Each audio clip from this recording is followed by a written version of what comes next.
What up, y'all? So, I wanted to go over kind of how your relationship with the narcissist, or, when you have a relationship with the narcissist, and when we're dealing with karma or reaping what you're sowing. And a lot of people want to have them, you know, when are they going to get their reaping for what they've sown? And this is a difficult one because a lot of times they play off like there's nothing ever wrong, a lot of times, and they're always in control. um, they just carry on whether you're with them or not, as if uh, it's all the same. And so it looks like that they never reap any of their karma, and everybody else has to pay for it. Okay. And so a lot of people take offense to that. And, I've thought about it, uh, and it's a difficult situation because I've seen it as well. And a lot of times what's funny is, you kind of being in the web with a narcissist, and I've experienced this, but when you're in a web with the narcissist, as far as when you're in covenant with them, or you're in a relationship with them, or I'm assuming that when you're in a friendship with them, because I'm assuming that it would be the same, but more or less when you're in a relationship with them, it seems as if that, people talk about this web, and that you're blocking them from getting their karma because there's all these people that they have involved in them, to where they block them from getting their karma to some degree. And so what happens is like when they would get their karma would be if everybody was energetically unplugged. But this is the thing that's really interesting, is when you're in a relationship, generally speaking, I mean, it is what it is, but when you're in a relationship with a narcissist, it's very energetic, and it's just not something that there's something different about it, because when you detach or disengage, and I say that because you're really, you know, it seems like they just keep coming back. But and so there is this energy that is attached to you and you to them, to where it has to do with rumination. That's part of the energetic field. I mean, you're just thinking about them all the time. There's this rumination going on all the time, and this is something that you have, to some degree, you have control over it, but it seems sometimes like you don't. And I mean, the best thing you could do is try to think about something else, try to keep yourself motivated and doing a project. I mean, there's medications, there's therapy, there's all these different, modalities, right? But it's still kind of going to be there. Or it's something that it's difficult. It'll help, but it's different. See, because when you're in a regular relationship, you kind of feel this, you feel the pain of it, the depressive state of it, the person missing of it, the lack thereof of that individual in your life. But when you're in a relationship with a narcissist, it's kind of like you miss, to some degree, your mind, and your thoughts and your emotions will be kind of along the lines of thinking that as well, that you're going to miss that individual. But you know how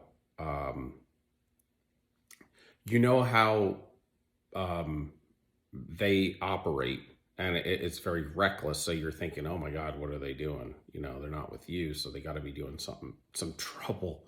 They're they're in another relationship. Like the whole thing. It's like just crazy.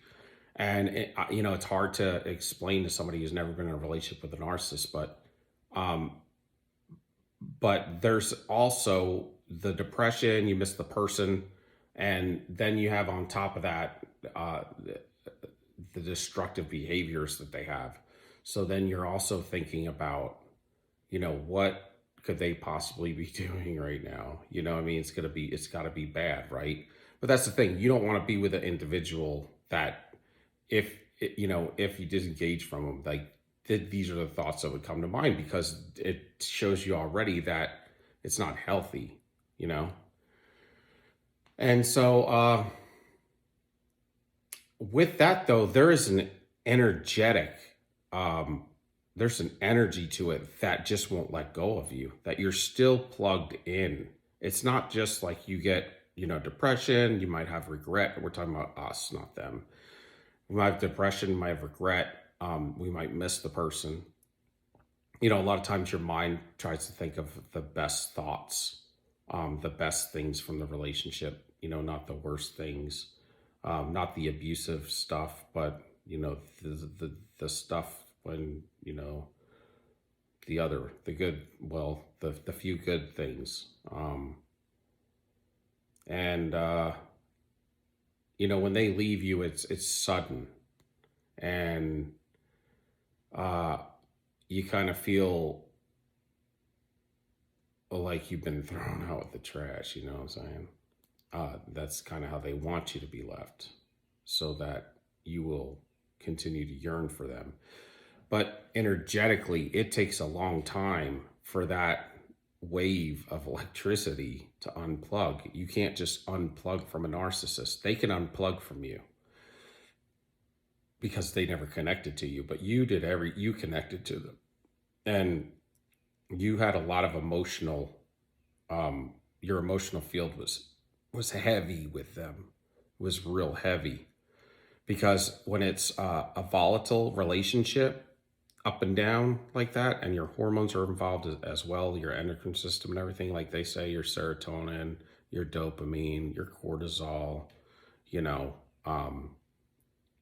your fight or flight and all that, that gets your energetic field, your emotional field at high levels. And so, your emotions are high, and then there's this energy that's just being drained from you all day long, thinking about them.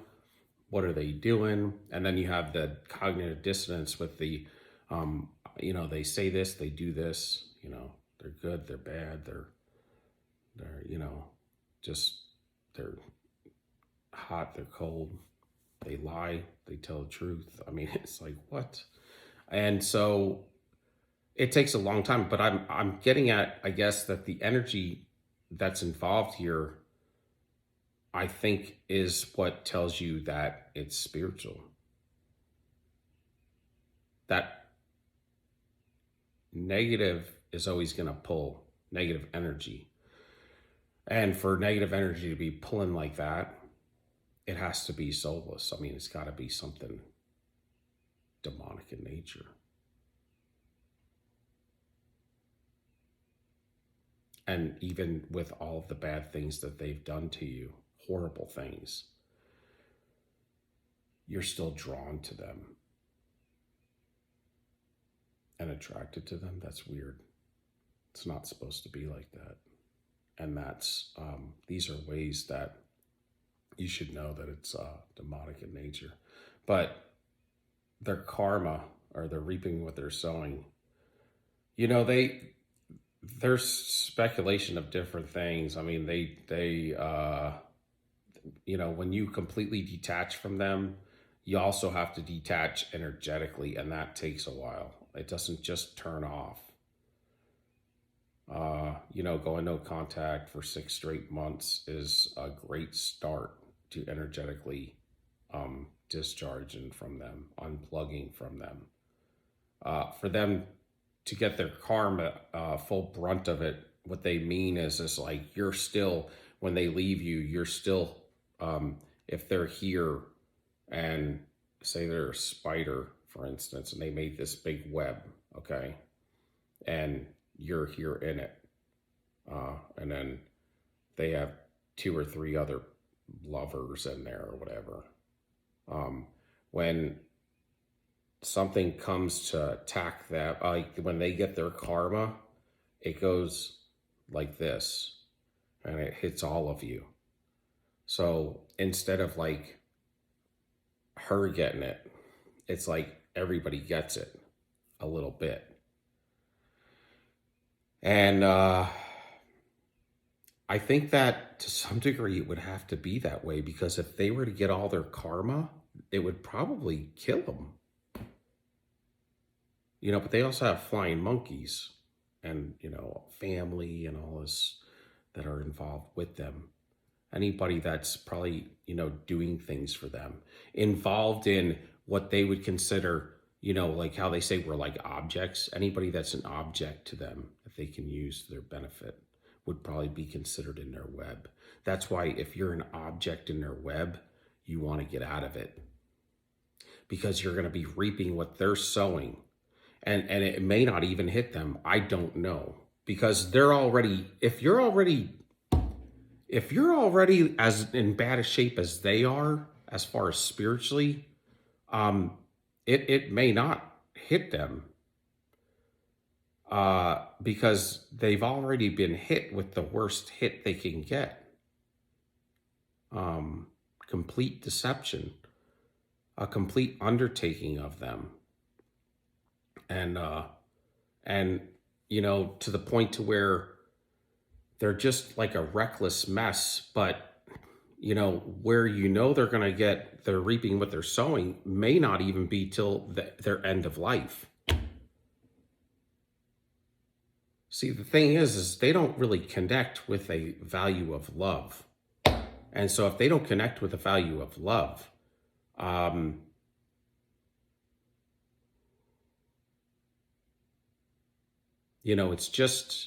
it's on such a negative level. Is there any karma for them to reap, I guess, there is, but it does seem like they don't to some degree, but they have to be completely miserable, you would think. But to some degree, you want to get out of that web, because that's why you got to stay away from them. Because if you can't control like things like the rumination, you can to some degree, but to completely have it disperse off of you, you have to go no contact and just let it fade off. If you keep intertwining with them or talking with them, it's like it sparks it back up, and you come, instead of being, you're at the end of the web, you're about to get out, and they'll drag you back in. And that's what you don't want. And that's what they like to do. That's part of what the harem is drawing you back into their web so that you could reap their karma. So